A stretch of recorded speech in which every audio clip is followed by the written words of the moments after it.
Doomsday missile নামে নতুন পারমাণবিক অস্ত্র বহনে সক্ষম ক্ষেপণাস্ত্র পরীক্ষা করলো আমেরিকা এবং এতে ইরানের ওপর চাপ তৈরি করলো তারা।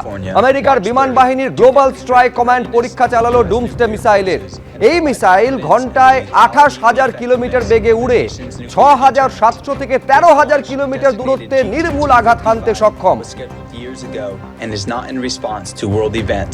It is a key component of a data-driven program that has been in place for decades, involving over 300. এর পাশাপাশি আরো যে ছবি দেখতে পাচ্ছেন, ইরানকে লক্ষ্য করে যুদ্ধ জাহাজ থেকে পরপর টোমাহক মিসাইল ছুড়ল আমেরিকা। ইরানকে লক্ষ্য করে জল থেকে ভূমি ক্ষেপণাস্ত্র ছুড়ল আমেরিকা। 1,700 কিলোমিটার উড়ে গিয়ে নির্ভুল লক্ষ্যে আঘাত হানতে সক্ষম এই টোমাহক মিসাইল।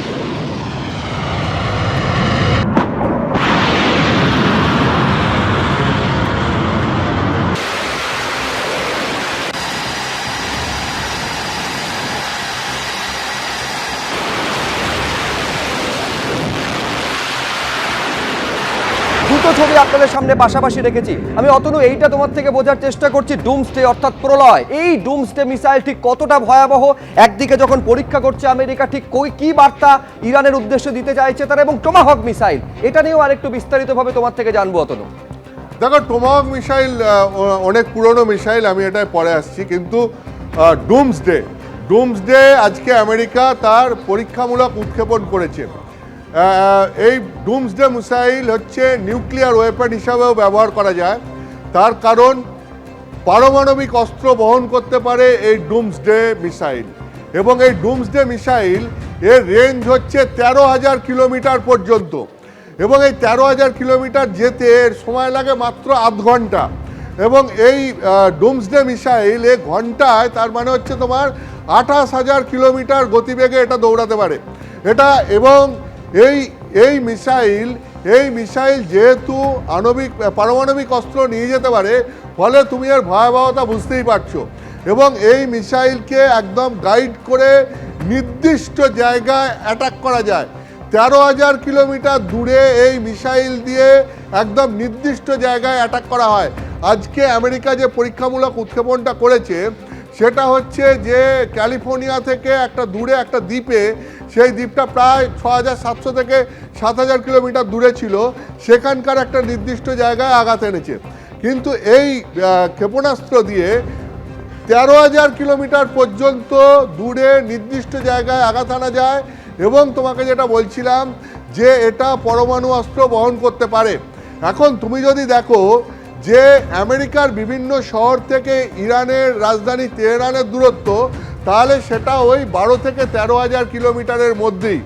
অর্থাৎ আমেরিকা চাইলে পরে এই ডুমসডে মিসাইল সরাসরি আমেরিকা থেকে উৎক্ষেপণ করে একদম ইরানের রাজধানীতে ফেলতে পারে, বা ইরানের অন্য কোনো জায়গায় চাইলে পরে ফেলতে পারে। অর্থাৎ যেটা মনে করছেন বিশেষজ্ঞরা, যে আসলে এই ডুমসডে মিসাইলের পরীক্ষামূলক উৎক্ষেপণের মাধ্যমে আজকে ইরানকে একটা বার্তা দিতে চাইল আমেরিকা, যে তাদের কাছে এই ধরনের মিসাইল আছে, যে মিসাইল পরমাণু অস্ত্র বহন করতে পারে, এবং যে মিসাইল এতটা ট্রাভেল করতে পারে, মানে এতটা দূর যেতে পারে, যে সেটা আমেরিকায় বসে ইরানে মারা সম্ভব। আসলে ইরানের হাতে কিন্তু এই রকম বড় রেঞ্জের, লং রেঞ্জের কোনো মিসাইল নেই। ইরানের হাতে যে সমস্ত মিসাইল আছে, সেগুলোর রেঞ্জ হচ্ছে সব 2 থেকে 3,000 কিলোমিটার। এখন এই 13,000 কিলোমিটার রেঞ্জের মিসাইল এটা রয়েছে আমেরিকার হাতে, এবং তার পরীক্ষামূলক উৎক্ষেপণ আজ, এবং যেটা একই সঙ্গে পারমাণবিক অস্ত্র বহন করতে পারে।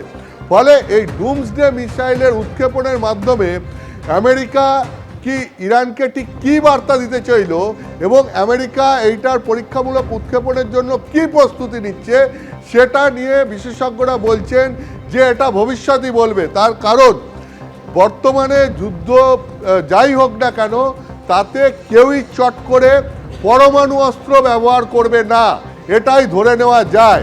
কিন্তু তা সত্ত্বেও এই ধরনের মিসাইলের পরীক্ষামূলক উৎক্ষেপণের মাধ্যমে আমেরিকা তো কোনো একটা বার্তা দিতে চাইছে, সেটা যুদ্ধের ভবিষ্যৎ গতি প্রকৃতি এবং আমেরিকার পরবর্তী পদক্ষেপ দেখেই বোঝা যাবে।